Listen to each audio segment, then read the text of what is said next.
예배할 수 있는 생명의 길을 친히 열어주시고 기도할 수 있는 위로와 소망과 살 길을 친히 열어주신 아버지 하나님, 그 모든 길이 오직 주 예수 그리스도 안에서 이루어진 것임을, 그리스도의 그 십자가의 못 박히심이, 그리고 죽음의 권세를 깨뜨리시고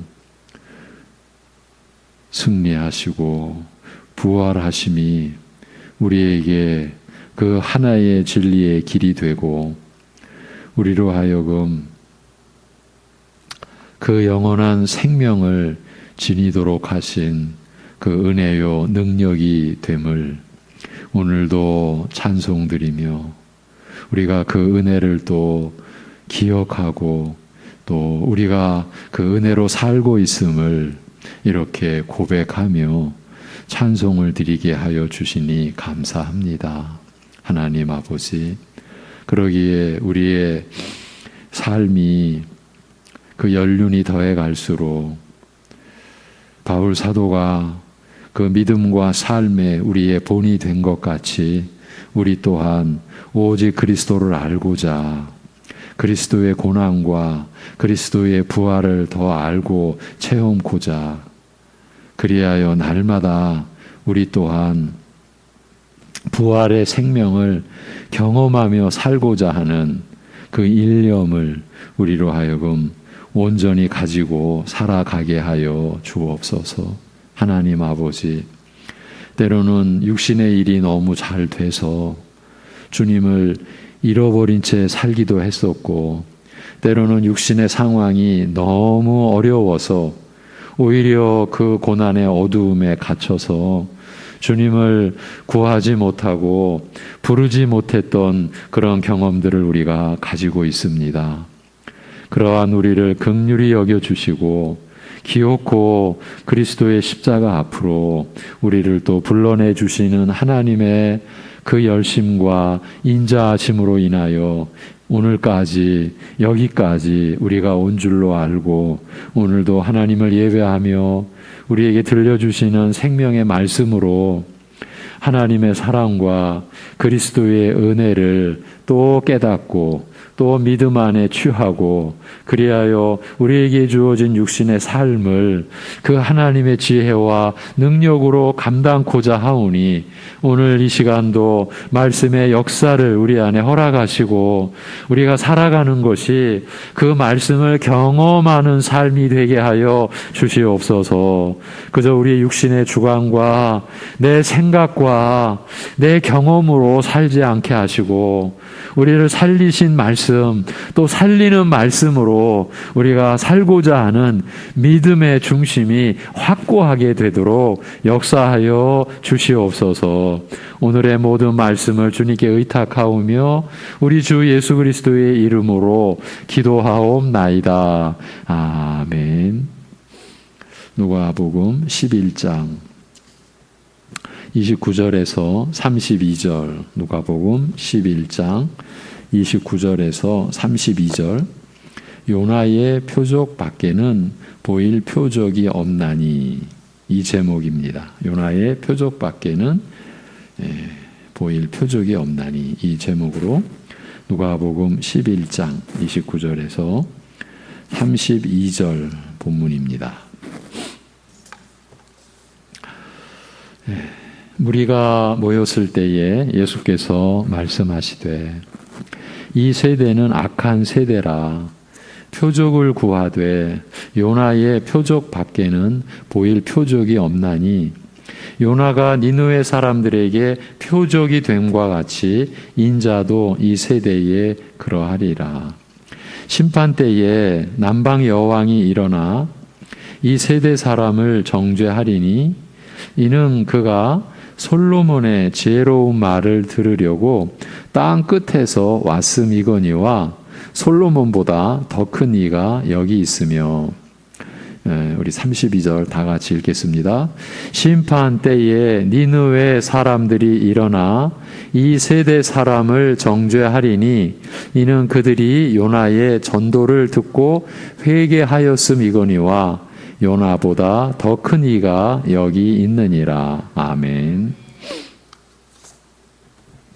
예수님께서 악한 영을 축출하셨을 때 무리들이 보인 반응은 두 가지였습니다. 어떤 사람들은 바알세불, 그러니까 귀신의 왕을 빙자하여 축출한다고 악평함으로써 예수님과 또한 예수님을 통하여 역사하시는 성령님을 모독하고 회방하였습니다. 그런가 하면 또 다른 사람들은 예수님을 시험하여 하늘로부터 오는 표적을 그에게 요구하였습니다. 믿음이 있어서 요구했겠습니까? 그렇지 않죠? 예수님께서 악한 영들을 축출하시는 것을 보고 기이한 일이나, 즉 이런 일은 사람이 할 수 있는 일이 아니라고 생각하였음에도 불구하고 여전히 예수님을 받아들이지 아니하고 시험하고자 하였던 것이죠. 예수님이 행하시는 놀라운 일이 믿음을 요구하고 있음에도 불구하고 이를 부인하고자, 이를 받아들이지 않기 위해서 하늘로부터 오는 표적을 요구한 것입니다.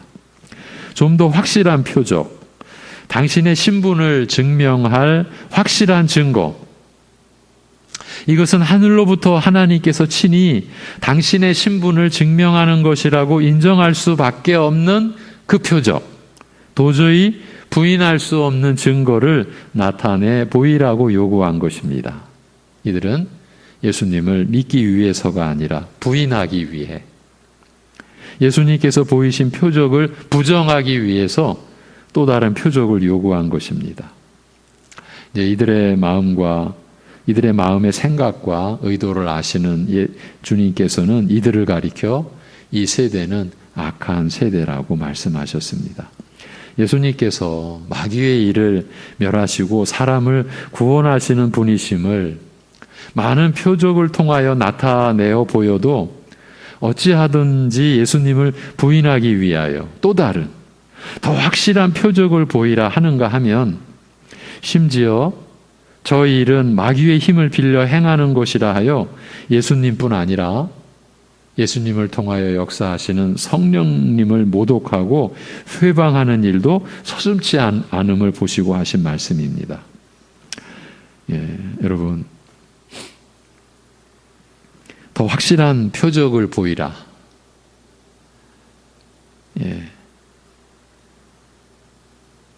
이들의 그 의도가 예수님을 믿지 않기 위해서, 예수님을 부인하기 위해서 더 확실한 표적을 보이라, 이렇게 요구했다라는 이 내용을 우리는 생각해 볼 필요가 있습니다. 우리 시대도요, 말씀만 갖고는 안 된다. 드러난 어떤 표적, 드러나는 능력, 그것을 요구하고 있지 않나 싶습니다. 여러분과 제가 수십 년 한국 교회 속에서 살아온 그 안의 내용을 돌이켜보면요, 오늘날에도 표적을 보이라는 이러한 요구와 같은, 우리는 그러한 표적을 보이고 있다, 이렇게 내세우는 곳도 있고요. 너희들은 없지 않느냐, 이러한 성령의 나타나심과 그 능력이 너희들에게는 없지 않느냐.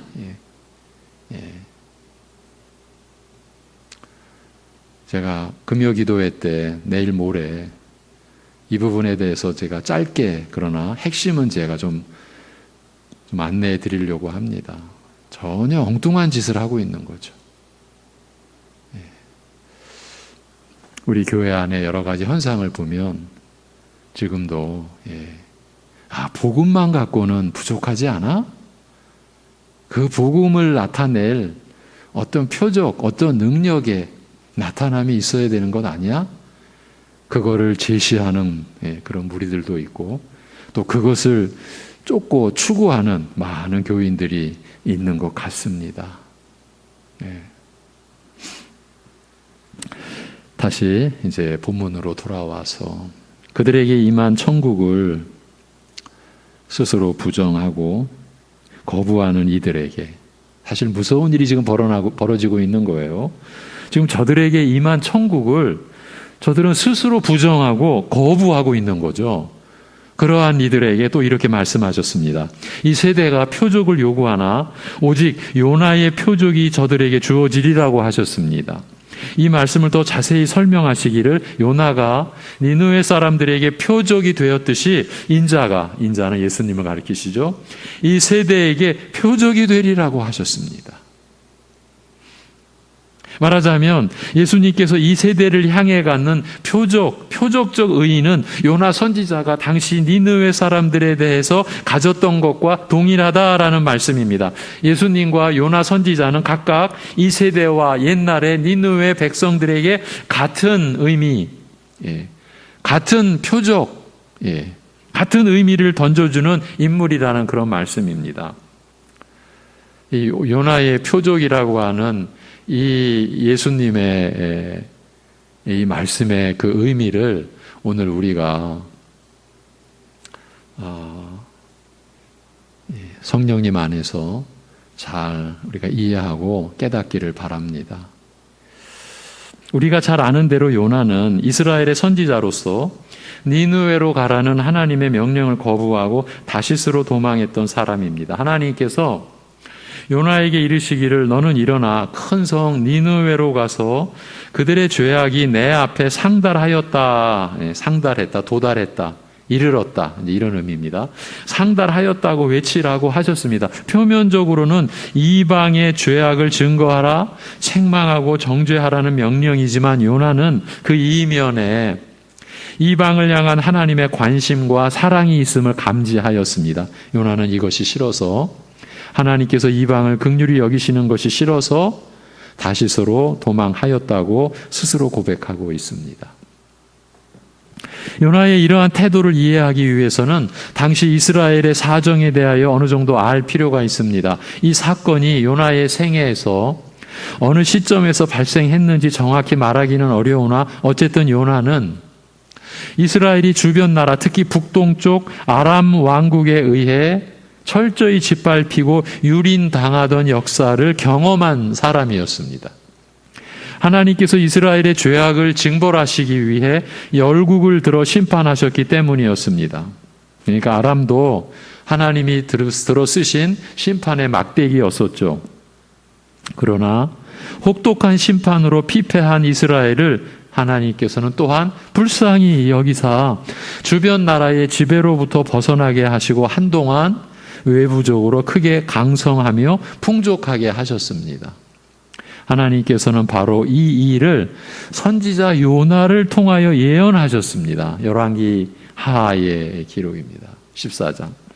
말하자면 요나는 범죄한 이스라엘을 불쌍히 여기시는 하나님의 긍휼을 직접 이스라엘에게 전했던 선지자였습니다.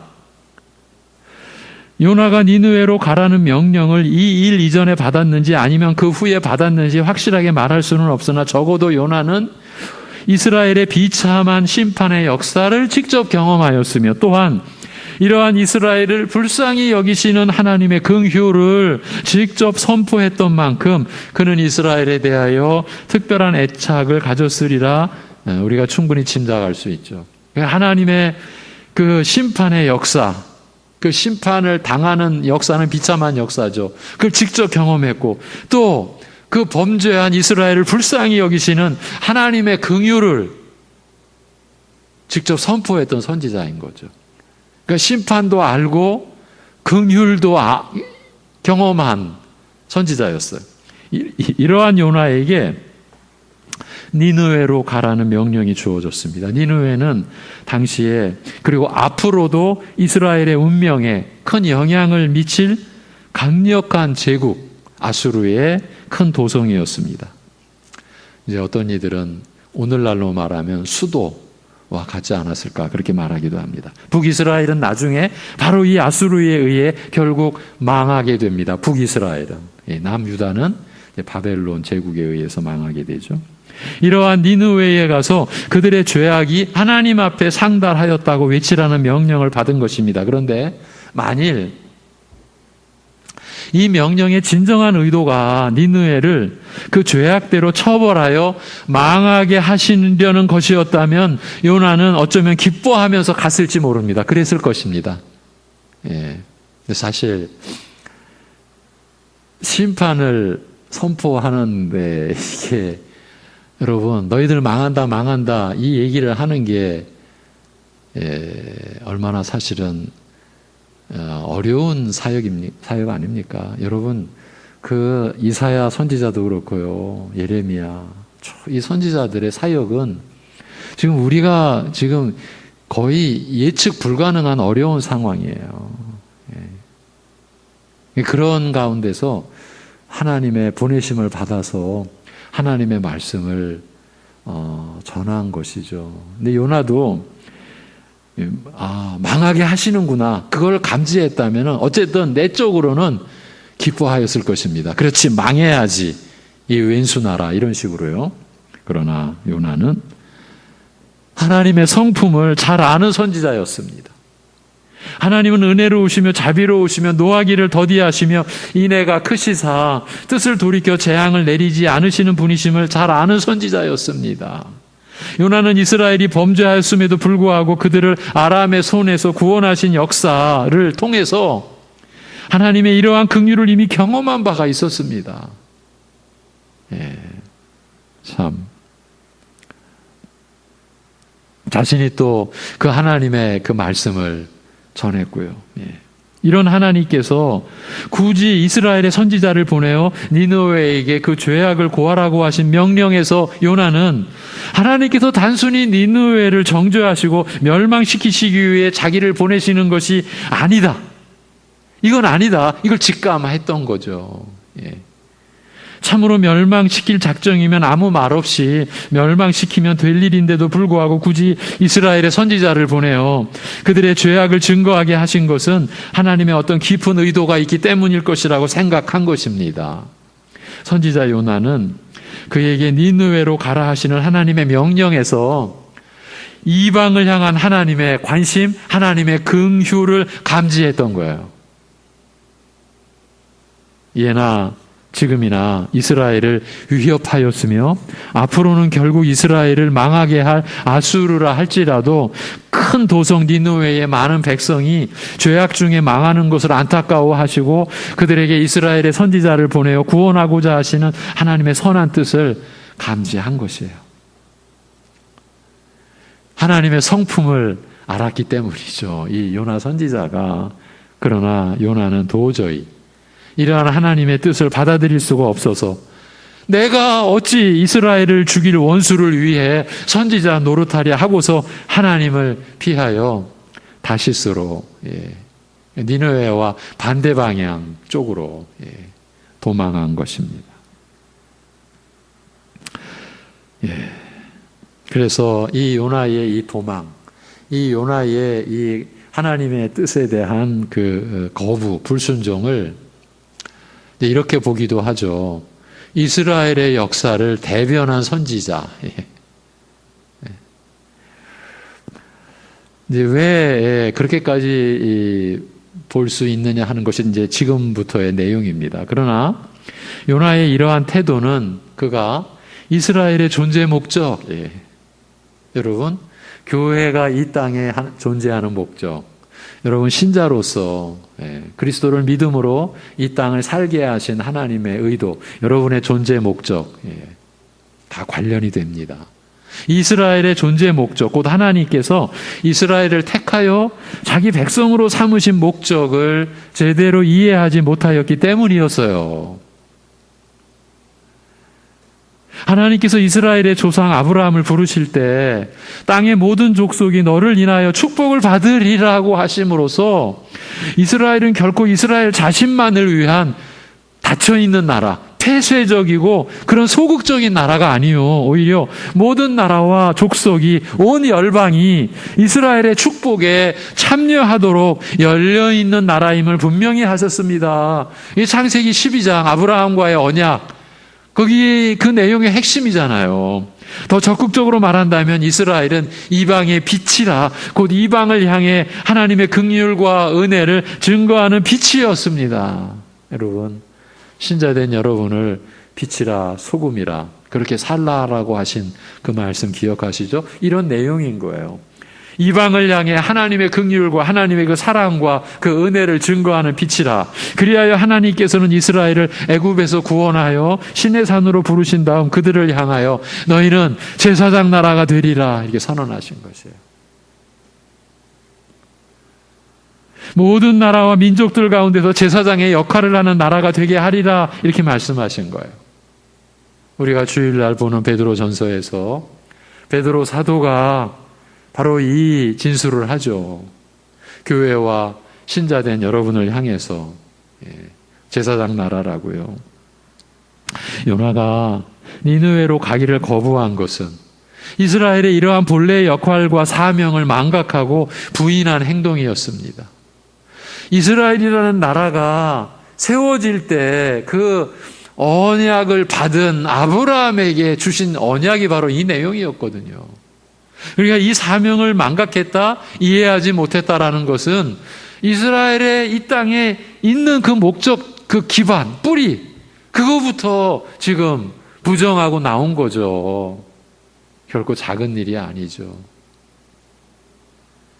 무엇보다 하나님의 선지자가, 하나님의 말씀을 전하도록 세움받은 자가 이 일을 거부하고 도망한다는 것은 있을 수 없는 일이었습니다. 이방인들도 요나로부터 그의 신분이 선지자라는 것과 그럼에도 불구하고 자기 하나님의 낯을 피하여 도망한다는 자백을 듣고 크게 두려워하여 말하기를 내가 어찌 이런 일을 행하였느냐라고 하며 경악하였습니다. 예. 그러나 이처럼 자기 사명을 포기하고 하나님의 명령을 거역하여 도망하는 요나를 하나님께서는 폭풍으로 잡아채셨죠. 예. 예. 그래서 그 도망하기 위하여 탄 뱃사람들이 이 요나의 신분을 알고 내가 어찌하여 이런 일을 행하였느냐. 지금 요나 때문에 다 지금 죽을 판이잖아요. 예. 그런 내용이죠. 하나님께서는 요나를 폭풍으로 잡아채시고 잘 아시는 대로 물고기 뱃속에서 사흘 밤낮을 지내게 하셨습니다. 그 속에서 요나는 자기의 죄를 철저히 회개하였습니다. 여러분, 물고기 뱃속이에요. 이게 지금 동화 이야기가 아니죠. 신화가 아니에요. 실제 역사예요. 물론 믿음으로 그리스도를 믿음으로 살지 않는 많은 사람들은 이런 이야기를 그저 누가 지어낸 동화, 설화, 신화 뭐 그 정도로 치부해 버리죠. 예. 그러나 우리는 그렇지 않죠. 그는 그 안에서 철저히 자기의 죄를 회개하였습니다. 수올의 뱃속, 수올, 죽음의 영역, 깊은 곳에 내려가서 3일 동안 죽음을 체험하였으며 요나의 기도를 보면 그가 그야말로 가장 그 죽음의 영역 깊은 곳에 내려앉아 있는 그 자신의 그 처지를 고백하는 구절들이 나오죠. 거기서 3일 동안 그는 죽음을 체험했던 거예요. 그리고 그런 후에 이러한 죽음에서 그를 구원하시는 하나님의 은혜를 체험하였습니다. 이 체험을 통하여 요나는 이전과는 다른 새 사람이 되었습니다. 전에는 불순종하여 도망하였으나 이제 그는 하나님께서 명하신 대로 니느웨로 가서 말씀을 전하되 40일이 지나면 니느웨가 무너지리라고 외쳤습니다. 요나가 단순히 이 한마디만 전하지는 않았을 것입니다. 그러니까 너희들 40일 지나면 너희들 망한다. 니느웨는 무너진다. 예. 그리고 이제 사흘 길을 가는 길을 하루 만에 내달리면서 니들 망한다 외쳤다. 사실 저도 이런 점에서 많이 잘못 판단하고 이해하고 그 사흘 길을 하루 길로 내달리면서 너희 망한다 이렇게 외치는 요나를 죽기 싫어서 하나님의 명령을 결국은 니느웨로 갔지만 죽기보다 싫은 일을 하듯이 사흘 길을 한나절에 달려가면서 니들 40일 뒤에 망한다. 니들 이 큰 도성 다 무너진다. 그렇게 하나님의 사명을 그렇게 그냥 끝내버렸다라는 식으로 사실은 이해했고 여러분에게 말씀을 전한 적도 있었음을 정정합니다. 저도 너무 많이 부족했던 거죠. 그럼 뭐의 문제였습니까? 이 3일 죽음의 경험이라는 것을 가볍게 본 거죠. 저도요, 제가 그랬습니다.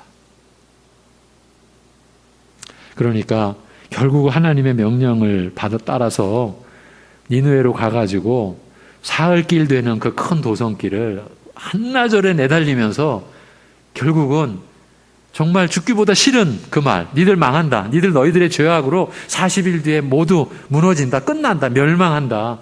그 얘기를 막 내뱉고 그냥 끝냈다. 사실 저도 이런 식으로 이해했던 면이 있었어요. 그 점을 정정해 드립니다. 사흘 동안 물고기 뱃속에서 그가 죽음을 체험하고 자기의 죄를 회개하고 그가 새 사람이 된 그 면에서의 이해에 대한 부족이었어요. 요나는 단순히 그 한마디만 전하지 않았을 것입니다. 어쩌면 사흘길 가는 길을 하루길로 내달렸다라고 하는 것은 그만큼 이제 새 사람 된 요나의 입장에서 너무 다급해서 40일 뒤에 그 수많은 그 사람들, 생명들, 거기 있는 가축들, 이 성이 무너지면 다 죽음에 처하게 되는 거죠. 하나님의 그 심판에 처하게 되는 거잖아요. 그러니까 어쩌면 전혀 관점이 다른 거죠. 죽기보다 싫어서 사흘 길을 한나절에 내달렸다. 이렇게 보는 관점과 그가 이제 변화되어서 그들의 심판에 직면한 그들의 어두운 상황에 그 마음이 다급해서 있는 힘을 다해 달리면서 너희들 회개하여야 된다. 너희들 멸망한다. 이렇게 말했다고 볼 수도 있지 않을까. 이런 생각을 해보게 되는 거죠. 그래서 요나가 단순히 그 한마디만 40일이 지나면 니느웨가 무너지리라. 그 한마디만 전하지는 않았을 것 같습니다. 나는 너희에게 하나님의 말씀을 전하기를 원치 않아 다시스로 도망하였던 선지자라. 그러나 이러한 나로 하여금 물고기 뱃속에서 그러니까 죽음 속에서 사흘을 지내는 동안 회개하게 하시고 결국 너희에게 하나님의 그 말씀을 전하게 하신 하나님의 이름으로 선포하노니 너희 죄악이 하나님 앞에 도달했으니 상달했으니 이로 인해 너희는 40일 만에 망하리라는 요지의 내용을 많은 말로 전하였을 것입니다. 니느웨 백성은 물고기 뱃속에서 사흘을 지낸 이스라엘의 선지자를 통하여 하나님의 말씀을 들었던 거죠. 그러니까 죽음을 체험한 이스라엘의 선지자를 통해서 하나님의 말씀을 들었습니다. 그들의 죄악을 지적하시며 그 죄에 마땅한 형벌을 선언하시는 두려운 말씀을 들었습니다. 그의 말씀을 거부하고 불순종하는 선지자를 3일 동안 물고기 뱃속에서 수호를, 그 지옥을, 죽음을, 그 음부를 경험하게 하신 하나님, 죄에 대한 하나님의 진노와 그 심판의 생생한 증거를 요나에게서 보았습니다. 하나님은 얼마든지 불순종하는 자를 죽음의 처소에, 그 수월에, 음부에,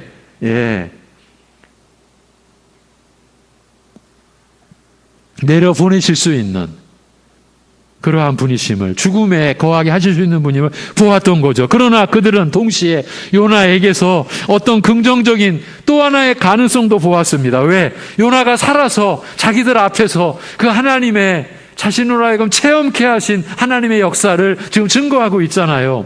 그 가능성을 본 거죠. 그의 말씀을 거부하고 도망하는 선지자, 하나님의 말씀을 거부하고 도망하는 선지자를 물고기 뱃속에 3일 동안 가두셔서 순종하는 자로 변화시키신 그 하나님의 권능, 하나님의 은혜를 본 것입니다. 그 가운데서 요나로 하여금 자기의 죄를 깨닫고 회개하게 하시며 또한 회개한 그를 구원하신 은혜를 본 것입니다. 그 증거가 바로 요나 아닙니까? 이 표적 아닙니까? 예, 심판의 표적 또 구원의 표적, 예, 요나 아니었습니까? 그 가운데서 요나로 하여금 자기의 죄를 깨닫고 회개하게 하시며 또한 회개한 그를 구원하신 은혜를 본 것이에요. 니느웨 백성들은 요나를 통하여 자신들에게 증거하신 하나님의 뜻을 읽을 수 있게 된 거죠. 그리고 이러한 하나님을 믿고 금식을 선포하였으며 위로는 왕으로부터 아래로는요 가축에 이르기까지, 예, 베옷을 입고 회개하였습니다.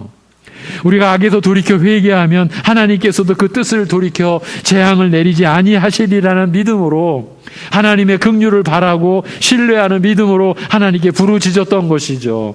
이것이 요나의 표적이에요. 곧 요나가 물고기 뱃속에서 3일간 겪었던 일이 니느웨 백성을 향해 던져주었던 의미였습니다. 이것이 표적의 본질이에요. 그런데 오늘 말씀은 예수님께서 바로 이 세대를 향하여 이러한 의미의 표적이 되실 것이라고 말씀하고 있습니다. 십자가에서 죽으신 후 3일 동안 죽음의 권세 아래 계시다가 그 권세를 깨뜨리고 부활하실 일은 요나의 표적처럼 이 세대를 향하여 죄에 대한 하나님의 진노와 심판의 무서움을 생생히 증거할 것이며 동시에 그 가운데서 불순종과 부패한 우리 옛사람이 죽고 하나님을 향하여 사는 순종의 새 사람으로 부활할 것에 대하여 증거할 것이라는 그 말씀이었던 거죠. 죄와 사망에서 건져 구원하시는 하나님의 긍휼, 불순종의 사람을 순종의 사람으로 변화시키는 하나님의 은혜와 능력을 그리스도의 십자가와 부활에서 보게 될 것이라는 말씀이었어요. 니느웨 사람들이 요나의 그 전하는 말과 요나를 통해 이 하나님의 심판의 그 권세와 또 구원하시는 은혜의 능력을 보았던 것처럼 그리스도의 십자가와 부활에서 바로 그 표적의 의미를 너희들이 보게 될 것이라는 말씀인 거죠. 요나가 죽음의 심판과 새 사람의 부활을 경험한 것 같이 신자 역시 그리스도 안에서 이러한 영적 변화, 그 옛사람의 죽음과 새사람의 부활을 경험하게 될 것을 두고 하신 말씀인 거예요. 이것이 베드로 사도가 바로 그리스도의 부활로 말미암아 우리를 거듭나게 하사 새 산 소망을 잊게 하셨다. 바로 그 말, 거듭나게 하사, 바로 그 의미죠. 예수님께서는 무엇보다 자신의 십자가와 부활은, 그리스도의 십자가와 부활은 옛날 요나 선지자와 그의 경험이 니느웨 사람들에게 그러했던 것처럼 이 세대를 향하여 죄악을 지적하며 하나님의 긍휼의 은혜를 증거하는 표적이 될 것이요. 그러니까 심판의 두려움에 대한 표적, 그러면서도 하나님의 긍휼의 은혜를 증거하는 표적이 될 것이라. 그게 그리스도의 십자가인 거죠. 이로써 그들로 하여금 불신앙과 죄악에서 돌이켜 하나님의 은혜로 향하도록 회개를 촉구하게 될 것이라는 그 말씀인 것이죠. 예수님께서 수많은 표적을 행하셨음에도 불구하고 오직 요나의 표적만이 주어지리라 하신 것, 여러분 얼마나 중대한 내용입니까? 수많은 표적을 행하셨음에도 불구하고 오직 요나의 표적만이 주어지리라고 하신 것은 예수님의 신분과 하실 일을 증명할 최대의 표적이 바로 그리스도의 십자가와 부활이요, 그리스도께서 행하신 모든 표적의 의미가 이 안에, 그리스도의 십자가와 부활 안에 이미 요약되어 있음을, 그리스도의 십자가와 그 부활이 그 모든 표적의 의미를 다 담고 있음을, 함축하고 있음을 암시하기 위한 것이었던 거죠. 그래서 사도 바울이 나는 그리스도와 그의 십자가에 못 박히신 것만을 알기로 했다. 여러분, 우리 교회가 그리 가야 됩니다. 여러분의 10년 전 신앙의 모습과 10년이 지난 지금의 모습, 앞으로 10년 뒤의 모습이 한 가지 분명한 사실은요, 그리스도와 그의 십자가에 못 박히심의 그 은혜 안으로 더 가깝게 가야 되는 겁니다. 그 고백이 우리 교회에 있어야 되고 여러분 한 분 한 분 안에 있어야 됩니다. 그렇지 않으면요 우리는 잘못 산 겁니다. 분명한 사실인 거예요. 그러나 마귀의 일을 멸하시는 그리스도의 표적을 보고 오히려 마귀를 빙자하여 행하는 일이라고 모독하며 표적을 보여도 이를 부인하기 위해 또 다른 표적을 구하는 불신앙과 완악함으로 가득함을 보시고 이 세대는 악한 세대라고 말씀하셨습니다. 그리고 경고하셨습니다. 심판 때에 남방 여왕이 일어나 이 세대 사람들을 정죄하리니 그는 하나님께서 솔로몬에게 주신 지혜를 듣기 위하여 땅 끝에서부터 온 반면 이 악한 세대는 솔로몬보다 크신 구주 예수께서 사람을 구원하는 하나님의 지혜를 말하여도 듣지 않고 믿지 않기 때문이라 하셨습니다. 심판 때에 니느웨 사람들이 일어나 이 세대를 정죄하리니 저들은 요나의 전하는 말을 듣고 회개하였으나 이 악한 세대는 요나보다 크신 그리스도께서 하나님의 심판과 하나님의 긍휼의 은혜에 대하여 증거하는 것을 듣고서도 회개할 줄을 모르기 때문이라 하셨습니다. 여러분 오늘은 어떻습니까? 하나님의 지혜, 하나님의 능력을 어디서 찾으십니까? 이미 그 지혜와 능력이 우리에게 주어졌거든요. 그것이 그리스도의 십자가입니다. 오늘 우리는 표적을 구하는 그러한 입장에 있지 않다고 말할 수 있습니까? 제가 보기에는요, 이들보다 더하면 더했지. 예. 여러분, 그냥 우리 스스로 한번 생각해 보자고요. 이 시대의 교회, 그리고 우리 송내중앙교회 안에서 지금 살아가는 우리 자신을 보자고요. 그리스도와 그리스도의 십자가의 못 박히심에 대하여 우리가 어떤 관점, 어떤 중심에 계십니까? 이 질문 하나만 갖고도 우리의 지금 위치가 어떠한지를 좀 느끼시리라고 생각이 들어요.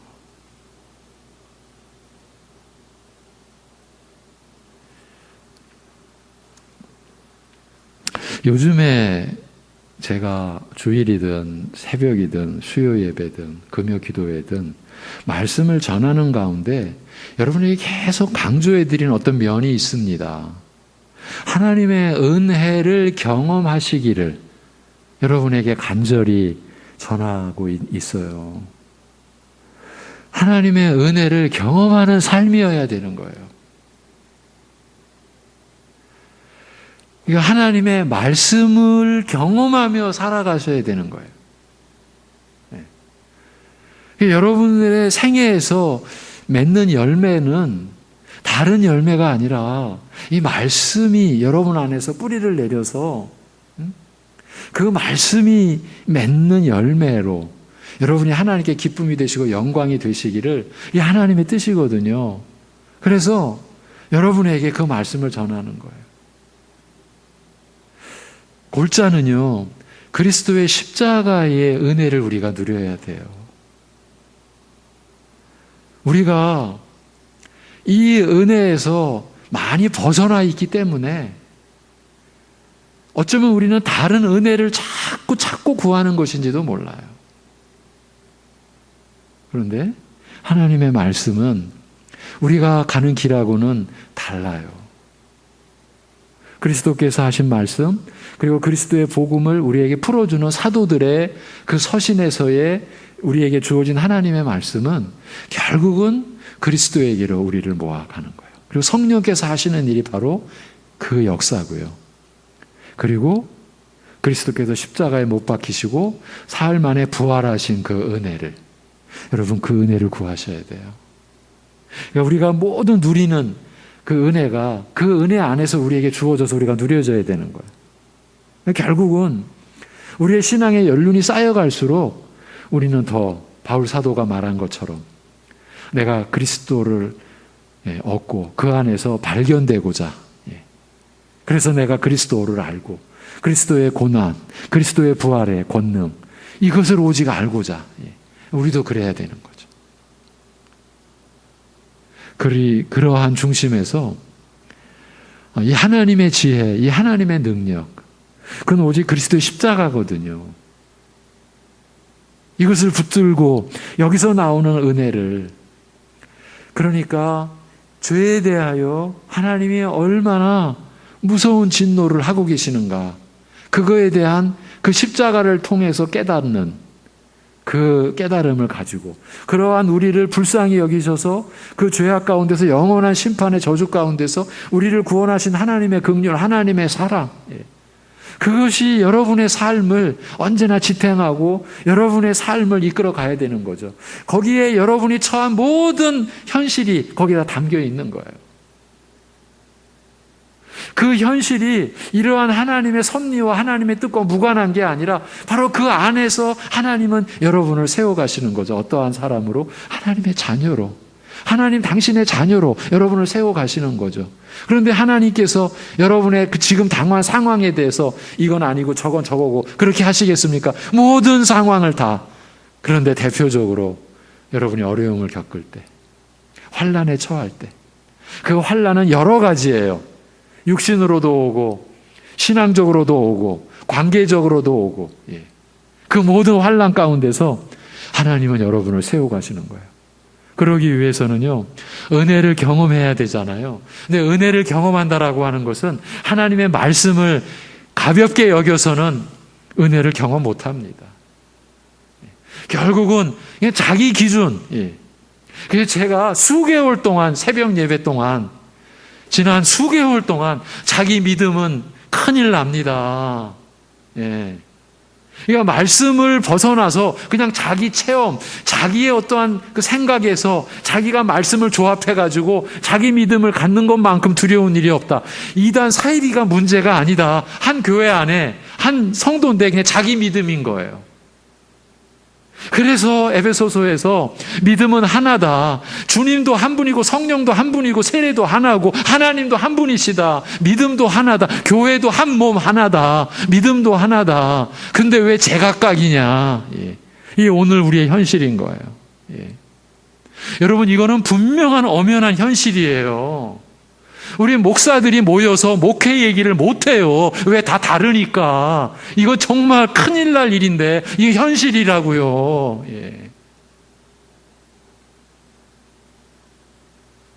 목회의 목표와 내용이 다르니까, 전하는 말씀의 근본이 같지 않으니까 목회 얘기를 서로 의논을 못해요. 얘기하면 금방 다른 게 드러나요. 금방 원수가 돼버려요. 이런 상황이라고. 그러면 한 분 한 분 신자이신 여러분의 믿음은 하나이지 않을 가능성이 너무 많은 그런 시대를 우리가 가고 있는 거예요. 그래서 오늘 요나의 표적, 이와 같은 말씀에 우리가 붙들려야 돼요. 그리고 우리가 달라붙어야 돼요. 이러한 말씀의 은혜를. 결국 요나의 표적은 요나가 니느웨에게 표적이 되었듯이 예수 그리스도께서 우리에게 표적이 되시는데, 그 표적의 중심은 그리스도의 십자가 그리고 부활에 있다라는 것. 그래서 우리 옛사람이 죽고 우리가 새 사람으로 살아가는 바로 중생의 은혜, 이것과 연관이 된다라고 하는 것.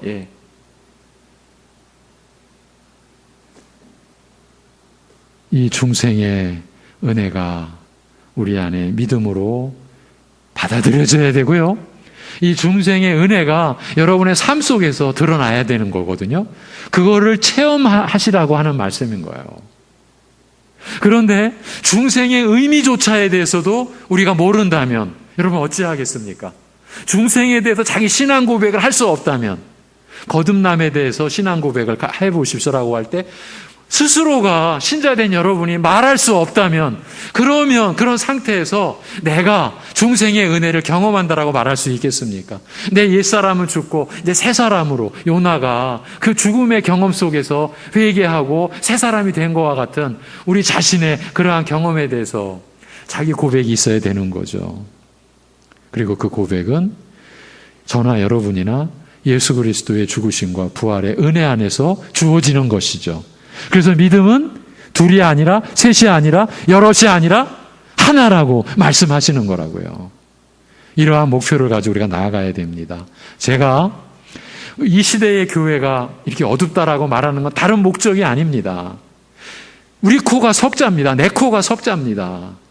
우리가 빛 가운데로 가야 되니까, 그리고 여러분이 빛이 되어야 되니까 이 세상에 하나님의 긍휼과 은혜를, 또 죄로 인한 심판의 어두움을 나타내야 할, 그래서 빛이요 소금으로 우리가 여러분이 사셔야 하니까 그 목적 때문입니다. 기도하겠습니다. 하나님 아버지, 오늘 우리에게 요나의 표적만이 주어지리라고 하신 말씀에 그 뜻을 또 한 걸음 다가가서 받을 수 있게 하심을 감사합니다.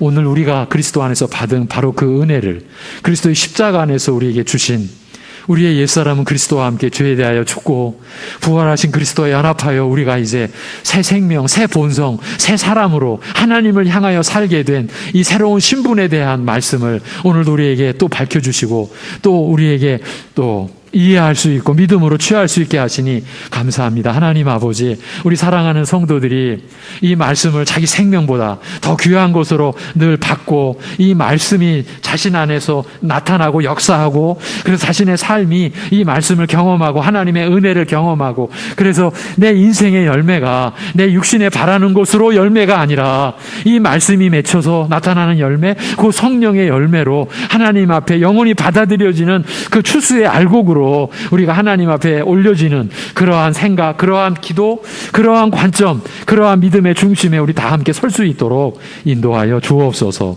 하나님 아버지, 요나가 이스라엘에게 주신 존재 목적을 이해하지 못했었습니다. 그러한 그를 회개시키시고 새 사람 되게 하신 것처럼 우리 역시 하나님의 말씀에 대하여 바르게 갖지 못한 우리의 많은 허물과 그러한 우리의 죄악들을 긍휼히 여겨주시고 용서하여 주시고, 우리로 하여금 우리의 잘못을 깨닫는 그러한 과정이 있게 하시고, 우리로 하여금 중생의 은혜를 분명히 경험하며 누리며 살아가는 그러한 새 생명을, 그리고 빛으로 나타낼 수 있는 교회가 되고 우리 사랑하는 성도들의 한 분 한 분 생애가 되도록 인도하여 주시옵소서. 이 모든 걸 주님께 의탁하옵고 우리 주 예수 그리스도의 이름으로 기도하옵나이다. 아멘.